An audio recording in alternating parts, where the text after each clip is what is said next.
Give me 17 minutes and I'll tell you why you're successful but not happy. You spend the last 20, maybe 25 years working really hard. You wake up early, you answer emails before breakfast, you take calls on weekends, you have missed dinners, important events at your kids' schools because something at work needed you. And it worked. You've got the job title that took you 15 years or whatever, 20 to reach. You've got the salary that your younger self would just have not believed. You live in a great house, drive a great car, your kids go to good schools. And when people ask you, what do you do? And the answer is pretty impressive. You know, your LinkedIn profile looks like a success story. And still, if someone you completely trusted asked you in private, are you actually happy? You would pause before answering. And why is that?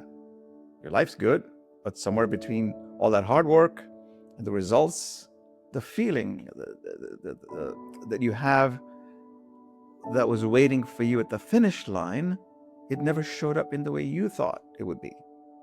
You can't explain it to your spouse, even your closest friends. You can't say it out at work. So most days you just keep going. Why give it any thought? Everything's working. If that is where you are right now, this video is for you. In the next 15 minutes, I'm going to show you exactly why this happens, where this feeling comes from, why it hits the most successful people the hardest, and most importantly, what actually changes it. It is not motivation, not even a list of great habits. The real reason, the one nobody talks about because it is uncomfortable to express it. Once a year, I visit a cancer hospital or hospice. See, I started this practice 12 years ago when my wife died, and I make that effort to keep up with it. I sit with people who are at the end of their lives. Most of the time, I have to get permission to enter, and I'm not allowed to record those conversations. So I just sit and chat with people based on the hour that I've been given. So I go and meet a couple of different people and, see what happens.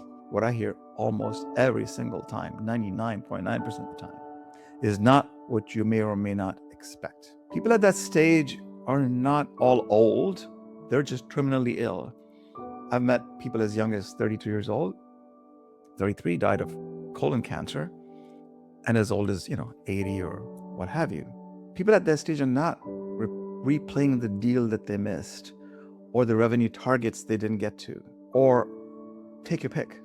But what comes up again and again is regret about what they did not do. Wishing they would have had more time with their loved ones. Kept in touch with family that is scattered all over the world. Wish they had a better relationship with their parent or other loved ones, a child, a brother, or a sister. Why they kept postponing something they wish they hadn't done earlier. So it's about the voice inside them that they heard sometimes for decades, but chose not to follow. I call places like this the regret capital of the world. It's the same reason I mentioned in my book, Bold Conscious Leadership. The wealthiest place on the planet is the graveyard or the cemetery, because people die without exploring or expressing their gifts to the world. And I keep going back each year because it is the most honest place I have ever been in.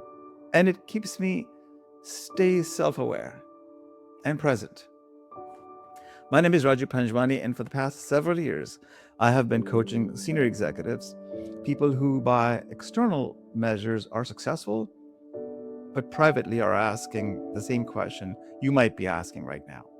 I've sat with hundreds of those conversations, and what I'm about to share with you, what almost all of them had in common. What I want to share today with you is why this happens. A very specific pattern that almost every successful person I've ever sat with is living inside without realizing it. And by the end of this, you'll be able to see clearly for the first time, or at least take some action. The first is the default line. And here's where it starts. We were born into a world that already had a plan for you. To go to school, to go to the top colleges that you could get into, do well, whatever that means. Choose a career that pays well, you climb a ladder, you accumulate, and then protect what you've built. I mean, that's the cycle. But nobody sat you down and asked you what you actually wanted from life. Now, initially, as children, we need to be guided. I get that. So that question about what you want from life comes a little bit later. But that question was considered secondary, perhaps even what I call indulgent. The primary question was always more practical. What will you do and what will it pay? So you answered that question. You answered really well. You worked hard to climb. You got noticed. You got the promotion. You got the levels you wanted. You got rewarded. You performed even more. And at each step, the reward confirmed that you were on the right track. The problem is that nobody told you whose track it was. I'm not pointing a finger at parents or teachers or the system, although the system has a lot to do with it. They gave you what they had or knew best at the time. Now, most of them followed the same script, however, themselves. That's the default line. The settings were chosen for you before you were old enough to question them. Security and status become the definition of a life well lived. Let me repeat that.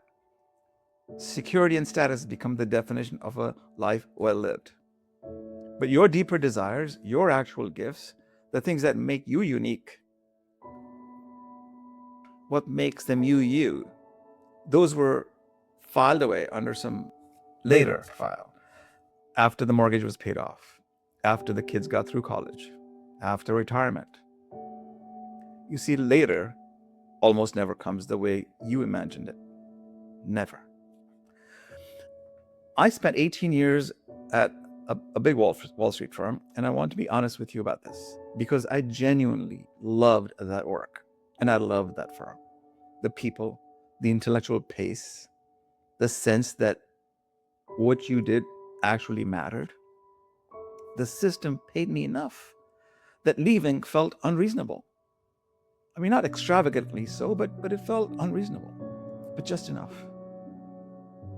Enough that the lifestyle felt worth protecting. Even though that idea of stepping away and doing something that came from the inside of me felt like a risk, I couldn't justify it.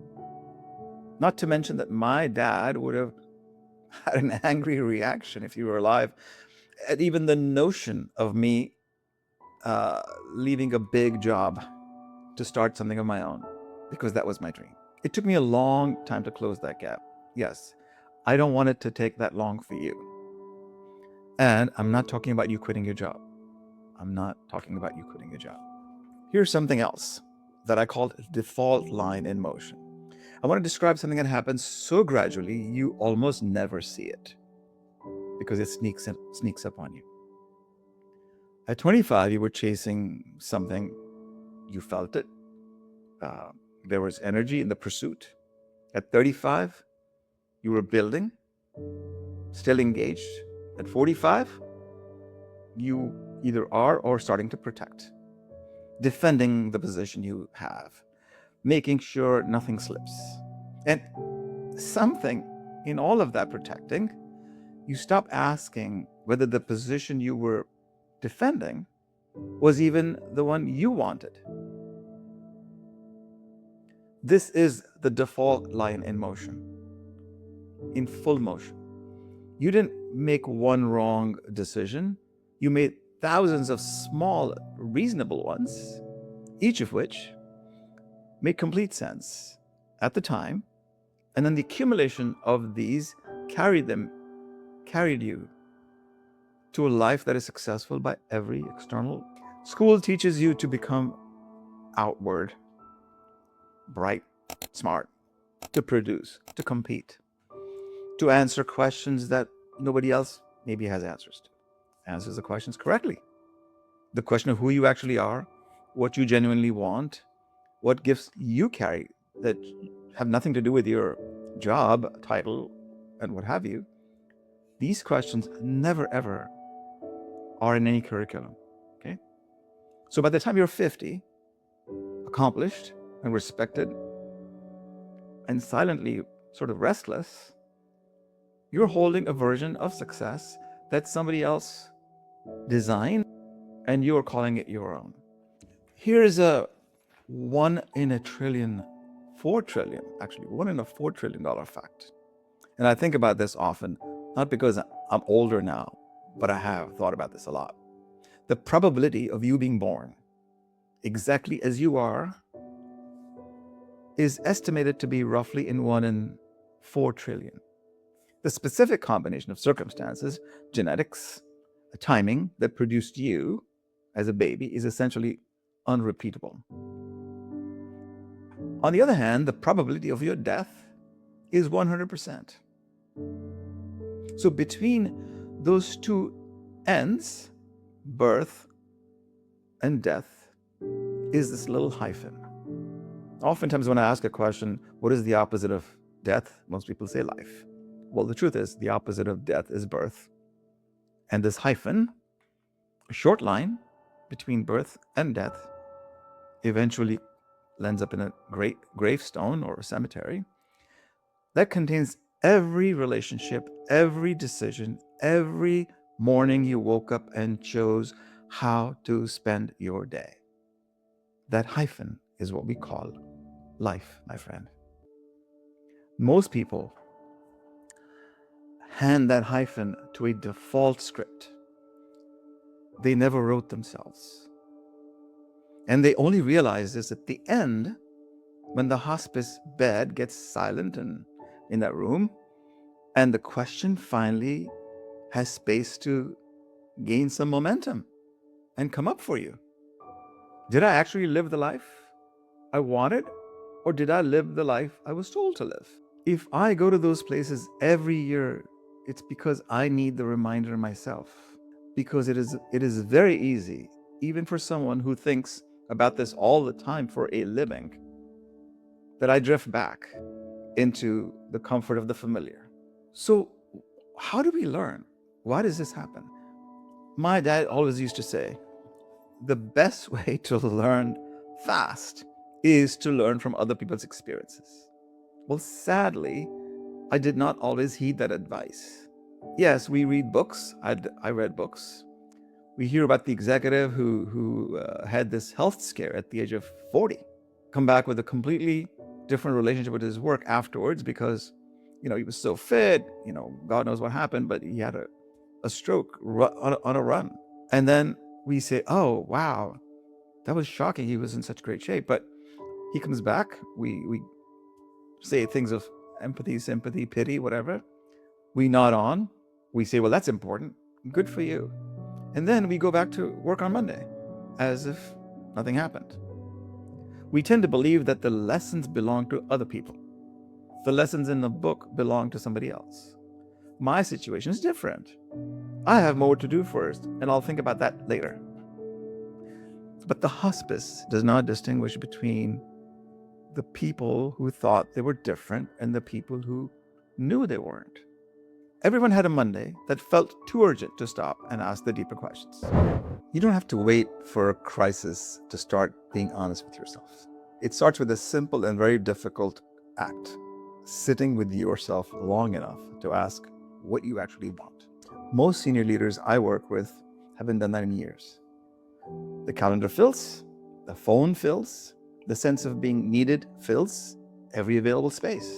And the inner conversation, the one that would actually answer the question, never gets the space that it really needs. See, I didn't have one moment of clarity for myself. I just had small little ones, small realizations that stacked up over time, slowly, until the weight of them made the default script feel less true than what I was hearing from the inside. The leaders I work with today go through something similar about who they are underneath the role that they play, what their actual gifts are, what they've been avoiding, what they already know but haven't had the courage to act on because they're waiting for something. That last part is where most of the real work is. what bold and conscious actually means, and by the way, I'm using those words because everything I do, it has bold conscious leadership, bold conscious connections, and so on. I want to describe and label something now that I've been describing for the past several minutes without using that tag or the label. What I've been describing to you is really about a drift. What do I mean by that? A slow, gradual drift away from your own awareness of what actually matters to you. Some people call it a midlife crisis. I call it consciousness drift because that is the more precise description. You don't lose your ambition, you just drifted away from your own awareness of what you were building towards and why. It's the why that we don't focus on. But these questions don't have quick answers. Let's say one is, why do I keep choosing this or that or a decision? Why do I keep choosing the same thing? Number two, what am I actually afraid of? And three, what have I known for years that I keep finding reasons to ignore? These are not soft questions. They're the hardest questions most accomplished people will never face. And the leaders who do the work of facing them actually don't become less effective. They become more aware. Every person I've worked with through this process become more present, more decisive, and significantly clear about where they were putting the energy and why. See, bold and conscious means you stop outsourcing the definition of your life to the conditions you've inherited.